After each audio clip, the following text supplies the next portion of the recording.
महात्मा बुद्ध के संबंधित क्वेश्चन देखते हैं। नेक्स्ट वीडियो में हम जैन धर्म से संबंधित क्वेश्चन लाएंगे। चलिए देखिए क्या कह रहा है। पहला क्वेश्चन, किस सर एडविन एनॉल की द पुस्तक द लाइट ऑफ एशिया आधारित है? किस पर आधारित है? यह महायान शाखा या संस्कृत भाषा में लिखी गई ग्रंथ है, ललित विस्तार पर आधारित है।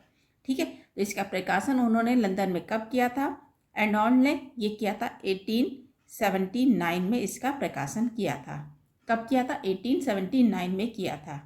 ठीक है, ये भी याद रखेंगे। जो यानी महायान के जो शाखा थे उन्होंने किस ग्रंथ में लिखी हैं? इनके ग्रंथ है संस्कृत भाषा में है, जबकि हीनयान के जो लोग थे उनके ग्रंथ किस भाषा में लिखे गए? पाली भाषा में लिखे गए हैं।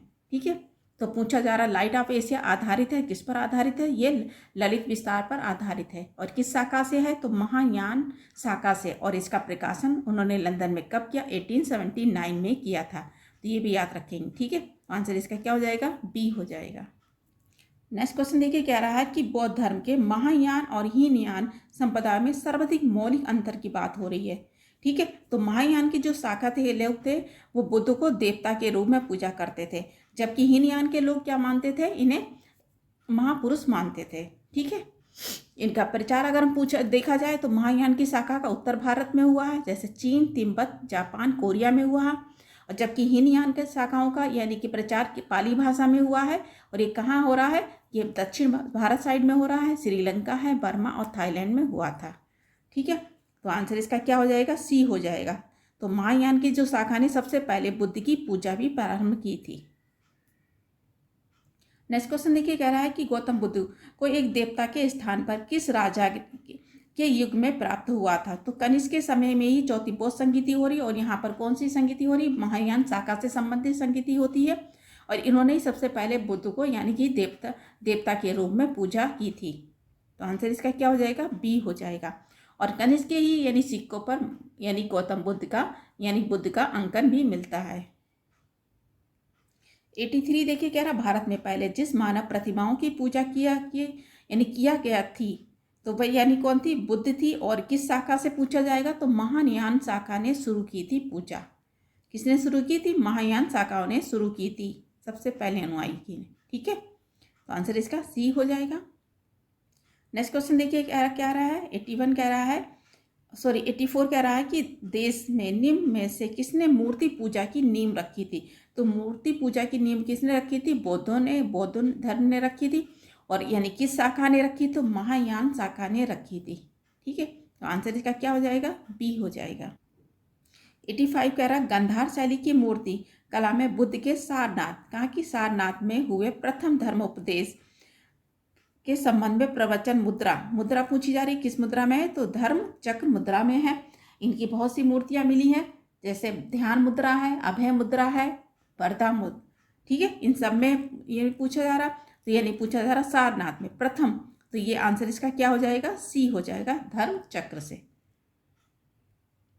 86 देखिए, कह रहा है कि बुद्ध की खड़ी प्रतिमाएं निम्न में से किस काल में बनाई गई थी? खड़ी मूर्तियां किस काल में बनाई गई? कुषाण के काल में बनाई गई थी, जबकि बैठी हुई मुद्राओं में इनकी मूर्तियां गुप्त काल में बनाई गई थी। ठीक है, तो आंसर इसका क्या हो जाएगा? बी हो जाएगा।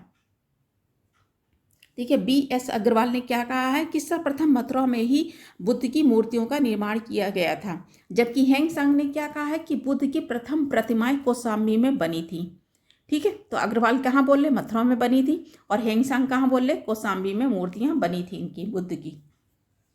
तो आंसर इसका क्या पूछा जा रहा है? किस यानी कि काल में, यानी कि उनको देवता के रूप में पूजा गया इनकी प्रतिमाओं को। तो ये कुषाण के काल में ही और इनके समय में ही खड़ी मूर्तियां स्थापित की गई थी। ठीक है, आंसर इसका बी हो जाएगा। देखिए, नेक्स्ट क्वेश्चन कह रहा है कि बुद्ध की प्राचीनतम प्रतिमाएं किस शैली में प्राप्त हुई? प्राचीनतम की बात हो रही, शैली पूछा जा रहा है। ठीक है, एक तो गंधार शैली में भी मिली है, मथुरा शैली में भी मिली है। ठीक है, और गुप्त काल में यानी कैसी मिली हैं? मुद्राएं बैठी हुई इनकी मिली हैं।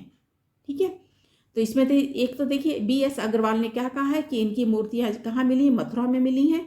बल्कि हेंगसांग ने क्या कहा है? कौशाम्बी में मिली हैं। तो एक से अधिक हो रहा, तो इसमें से कौन सा मैच नहीं हो रहा? तो इसमें आंसर इसका क्या हो जाएगा? ई हो जाएगा। ठीक है, 88 देखिए, कह रहा है भगवान बुद्ध की प्रतिमा कभी कभी एक हस्त मुद्रा में दिखाई गई है, जिसे यानी कि भूमि स्पष्ट मुद्रा। जब ये किस काल की बनी है? गुप्त काल की बनी हुई है। और ये किसका प्रतीक पूछा जा रहा है, तो किसका प्रतीक हो जाएगा, ये मार प्रलोभन के बावजूद अपनी शुचिता और शुद्धता का साक्षी होने के लिए बुद्ध इसका धरती पर आह्वान। तो आंसर इसका क्या हो जाएगा, बी हो जाएगा। ठीक है, आंसर इसका क्या हो जाएगा। और भूमि स्पष्ट मुद्रा कहाँ मिली है, गुप्त काल से संबंधित है ये, आंसर इसका डी हो जाएगा। नेक्स्ट क्वेश्चन देखिए क्या रहा, भूमि स्पष्ट मुद्रा की सारनाथ मूर्ति, बुद्ध की मूर्ति मिली है, संबंधित है, तो किस काल की है, खड़ी मूर्तियां कुषाण काल की हैं, जबकि बैठी हुई यानी मुद्राओं में मूर्तियां मिली हैं वो गुप्त काल की मिली हुई हैं। ठीक है, तो आंसर इसका डी हो जाएगा। देखिए नेक्स्ट क्वेश्चन कह रहा है, सारनाथ में भूमि स्पष्ट मुद्रा वाली प्रतिमा कलांकृत की गई है, तो किस काल की बनी हुई है, ये गुप्त काल की बनी हुई है। ठीक है, और खड़ी वाली याद रखेंगे ये कुषाण काल की बनी हुई थी, तो आंसर इसका बी हो जाएगा। 91 देखिए क्या कह रहा है कि भारत में संस्कृति इतिहास के संदर्भ में निम्नलिखित युगों में से विचार करें। ठीक है, तो परिव्राजन माने क्या होता है, प्रतित्यागी व भ्रमणकारी हो जाएगा, आंसर इसका बिल्कुल सही है। श्रमण माने होता है भिक्षु या संत होता है या साधु। ठीक है, श्रमण माने क्या होता है, भिक्षु या साधु होता है, तो ये नहीं मैच करे तो ये नहीं होगा। उपासक माने होता है बौद्ध धर्म का साधारण अनुयायी, ये भी सही है, तो इसका आंसर क्या हो जाएगा, 1 और 3 हो जाएगा, आंसर इसका बी हो जाएगा। 92 देखिए क्या कह रहा है, निम्नलिखित में से कौन से शासक ने यानी कि बौद्ध मत के विस्तार को यानी कि योगदान में नहीं दिया था, किसने नहीं दिया था। हर्ष के समय में हर्ष ने 100 गांव दान में दिया, कनिष्क के समय में चौथी बौद्ध संधि थी और इनके सिक्कों पर भी अंकन मिलता है बुद्ध का। अशोक के समय में तीसरी बौद्ध संधि होती है। ठीक है, और पुष्यमित्र ने कोई सहयोग नहीं दिया था। ठीक है, जबकि 84,000 अशोक ने स्तंभ बनवाए थे, उनको तोड़वाने का इन्होंने श्रेय दिया था पुष्यमित्र शुंग ने। तो ये यानी कि किसको मानते थे, सैफ को मानते थे। ठीक है, तो आंसर इसका क्या हो जाएगा, डी हो जाएगा, इन्होंने कोई बौद्ध धर्म से संबंधित विस्तार नहीं किया था। 93 देखिए क्या करें, निम्नलिखित वाक्य में से विचार करें और नीचे दिए गए कोड का सही उत्तर चुनें। तो पहला क्या करा, कुशीनगर मल्लों की राजधानी थी, बिल्कुल सही है, मल्लों की राजधानी 2 थी, कुशीनगर और पावा थी। महात्मा बुद्ध का महापरिनिर्वाण कुशीनगर में ही हुआ था, बिल्कुल सही है। ठीक है, एक देखिए ए क्या बोल रहा है, राजधानी की बात कर रहा है, और बी क्या कह रहा है, इनके गौतम बुद्ध के निर्माण की बात कर रहा है, तो दोनों अलग अलग हैं, तो आंसर इसका क्या हो जाएगा, लेकिन दोनों ही सही हैं। ठीक है, तो आंसर इसका बी हो जाएगा। ए और आर दोनों सही है, परंतु आर ए की सही व्याख्या नहीं है। 94 देखिए क्या कह रहा है, निम्नलिखित में से कौन सा सही सुमेलित है, तो सुमेलित पूछा जा रहा है। लोथल प्राचीन गोदीवाड़ा है, बिल्कुल सही है। ये देखिए, सारनाथ में बुद्ध का प्रथम उपदेश हुआ था। ठीक है, सारनाथ को क्या कहा, ऋषिपट्टनम कहा गया और मृगदाव भी कहा गया। राजगिरी की बात करें तो अशोक यानी सिंह स्तंभ कहाँ मिले हैं, हमें सारनाथ में मिले हैं, तो ये गलत हो जाएगा, राजगिरी में नहीं मिले, कहाँ मिले, सारनाथ में मिले हैं। और चौथा क्या कह रहा है, नालंदा बुद्ध अधिगम का महान था, तो ये बिल्कुल मैच कर रहा है। देखिए, तो इसमें 4 नहीं होगा, तो कौन सा हो जाएगा, 1, 2 और यानी कि 4 हो जाएगा, 3 नहीं होगा, क्योंकि अशोक के सिंह स्तंभ कहाँ मिले हैं, सारनाथ में मिले, तो आंसर इसका क्या हो जाएगा, सी हो जाएगा।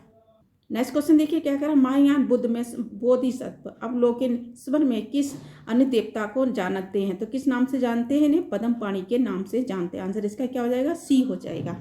आज इतने ही क्वेश्चन रखते हैं, धन्यवाद।